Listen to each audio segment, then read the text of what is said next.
बहुत सारी सोल्स ने उसे डराना शुरू कर दिया, लेकिन आज के दिन वो डेरी नहीं, उल्टा उसने ही सोल्स को चीख कर डरा दिया, क्योंकि वो भी बहुत ताकतवर बन गई थी। इसी टाइम पर उसके अंदर से एक एनर्जी रिलीज हुई और यहाँ अपने नानी को देखा कि वो भी एक अलग ही सोल्स की दुनिया में चली है, जहाँ जाकर वो बहुत ज्यादा डर गई। एक कमरे से दूसरे में, दूसरे से तीसरे में गई तो उन्होंने एक कमरे में रिहायु को सोल्स के दरमियान बैठे हुए देखा। ये देखकर वो डर से जोर से चिल्ला देते हैं और यहाँ रियल दुनिया में उन्हें होश आ जाता है। उनको जिंदा देखकर ये सब लोग जान गए थे कि वहाँ उस आंटी का जो मर्डर हुआ था उसके पीछे नानी का हाथ नहीं था। अब अपनी बेगुनाही साबित करने के बावजूद भी नानी बहुत ज्यादा डर चुकी थी। उसने दांव छोड़ने का फैसला कर दिया था। जाने से पहले वो राहियों को बताते हैं कि प्रॉपर्टी मैं तुम्हारे डेड के अंकल सिंतोत के हवाले करके जा रही हूँ। सिंतोत का नाम सुनते ही दोबारा राहियु वो इतना ज्यादा गुस्सा आ गया कि उसकी आंखें काली पड़ गईं। उसे किसी ने प्रोसेस कर लिया और उसने नानी को बताया कि मेरे डेड की मौत के पीछे कोई और नहीं बल्कि सिंतो ही था, जो साथ में ने मेरे डेड को मारने की कोशिश की थी। उसे मैंने ही काटा था और अपने डेड के मरने के बाद मैंने वो साथ में को संतोष के साथ देखा था और गांव वालों को भी अंकल ने ही जमा किया था ताकि हमें हमारे घर से निकलना पड़े। वो अजीब सी आवाज में कहते हैं, संतोष ने ही हमारे डेड को मरवाया है। ये आवाज इतनी भयानक थी कि नानी को अपने कान बंद करने पड़े और ये सारी बात कहने के बाद राहियु बेहोश हो गई।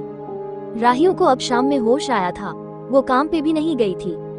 होश में आते ही जब वो काम पे गई तो उसे बताया गया कि उसके लेट आने की वजह से उसे काम से निकाल दिया गया था। उसकी बची हुई सैलरी उसे देखकर उसे यहाँ से चले जाने को कह दिया जाता है और घर आकर फूट फूट के रोने लग जाती है।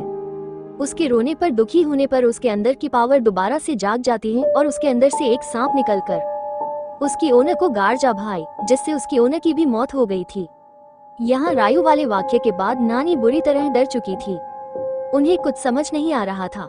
उन्हें जगह जगह सांप के हेलुसिनेशन हो रहे थे। ये नहीं, उन्हें जगह जगह सांप नजर आ रहे थे। जब रायु का भाई उनसे पानी मांगने आया तब भी उन्हें कुछ समझ न आई। उन्होंने देखा कि एक सांप राहियों के भाई को मारने वाला है। उसने उस सांप को ही पकड़ लिया और जोर जोर से उस सांप को दीवार से मारकर उसे मारने लग गई। वो राहियों के भाई को बचाना चाह रही थी। राहियों भी जब यहाँ आए तो उसने नानी को ऐसा करने से रोका, लेकिन नानी रुकी नहीं और एकदम से जब वो होश में आए तो पता चला कि उन्होंने किसी सांप को नहीं बल्कि राहियों के भाई को ही मार डाला था। यानी हेलुसिनेशन की वजह से वो उस बच्चे को ही सांप समझने लगी थी और इस चीज का उसे बहुत ज्यादा दुख होता है। वो एक मर्डर कर चुकी थी। पहले एक मर्डर के इल्जाम में फंसी थी और अब तो उसने सच में मर्डर कर दिया था। उसकी दिमागी हालत भी ठीक नहीं रही थी, इसलिए वो सुसाइड कर लेती है। नानी को मरा हुआ देखकर सदमे से अब राहियो बेहोश हो गई थी। उसे जब होश आया तो वो अपने डेड के अंकल सिंतोत की कार में थी, जो उसे लेकर अपने घर जा रहे थे। ये देखने के बाद वो दोबारा बेहोश हो